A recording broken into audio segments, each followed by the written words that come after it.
Hi, my name is Gail Lee, and this is my CIT 336 Enhancement 9 video showing you the Acme website. So this is my home page. So let's click on Canon.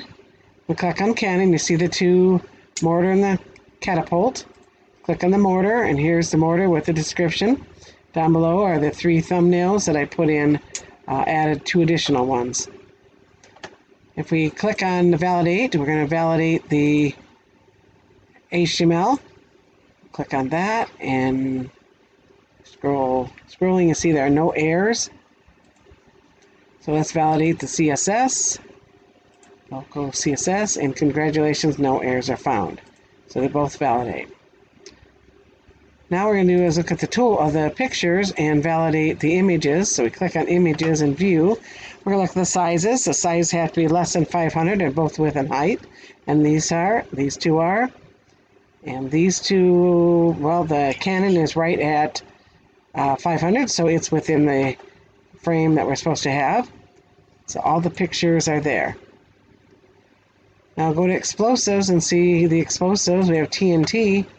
When we click the TNT picture, we validate that one in the images, and that one, here's your thumbnail, come down, and the primary one has it as 500 height. So it's in the realms, even though it's very high, very big. Now, let's go and change and move over to the uploads index. That takes us page where we upload product. We choose a product that we want to upload. We got giant mouse traps. So what are we going to click on? And it will load in the pictures. You will have 2 pictures, the full size and the thumbnail. And it also has a delete that when you're ready to get rid of them, you can delete them. Let's go look at localhost. We look at localhost images, and it has all the images in there that are needed.